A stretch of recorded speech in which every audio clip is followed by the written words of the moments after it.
There is a voice in my head concerned with the fate of the world. There is a voice in my head concerned with the fate of the world.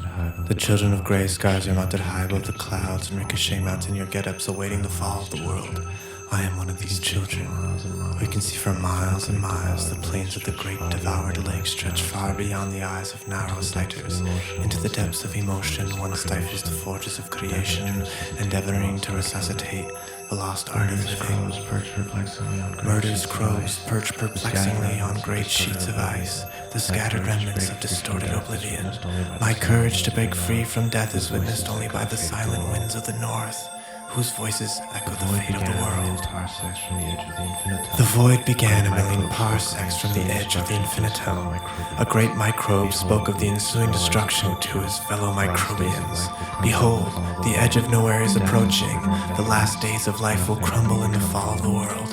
Death is the bringer of nothingness, to nothing that will become the world. When the void spread and encompassed the entirety of the earth, the shells of man were shed. A relieving of physical attribu-tation let rise the sky beings of now. The cloud fortresses hold strong the remaining energy forms of the human race. We scatter our dead like falling leaves. As the inversion of life is met break the natural order of transients, we now move from ethereal to solid, and the dead fall towards the earth, towards the void, the nothingness below.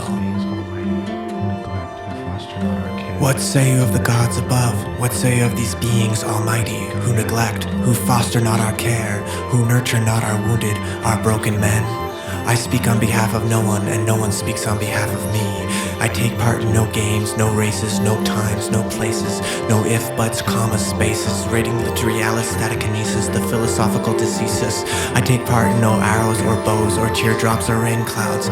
I take part in no earth or no air, fire or despair. My children number the infinitum, for I claim no borders, I claim no unallegiance.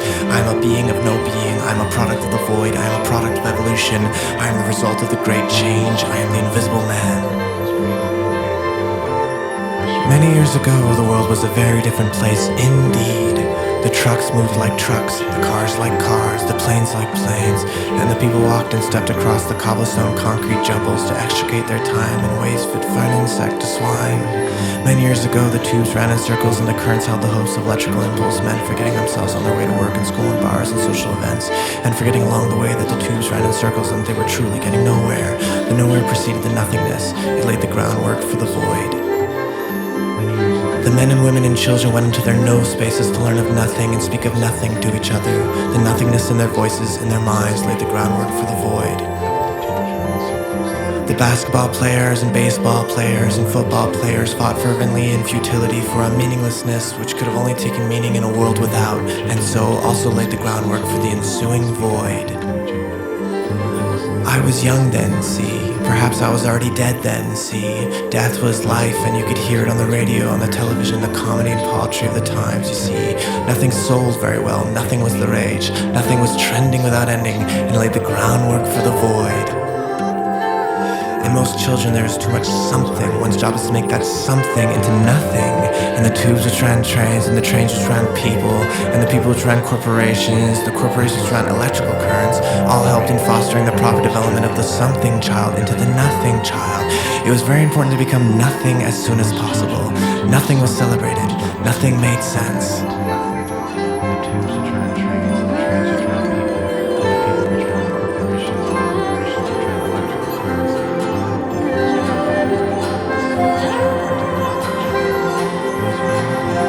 Nothing could have predicted the great change, the great emergence of a strange temporal anomaly, an infinitum of unbeing, first pronounced to the microbes, first pronounced to the wolves and sheep, lastly to the shepherds, to leader ones, self-appointed, mad, broken things. There's supposed to be a lot more to this, but at some point you just have to stop. There's supposed to be a lot more to this, but at some point you just have to stop. There was supposed to be a lot more to this, but at some point you just have to stop. There was supposed to be a lot more to this, but at some point you just have to stop. There was supposed to be a lot more to this, but at some point you just have to stop. There was supposed to be a lot more to this, but at some point you just have to stop. There was supposed to be a lot more to this, but at some point you just have to stop.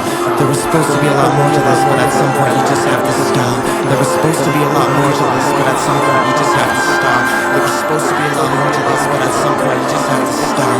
There was supposed to be a lot more to this, but at some point you just have to stop. There was supposed to be a lot more to this, but at some point you just have to stop. There was supposed to be a lot more to this, but at some point you just have to stop.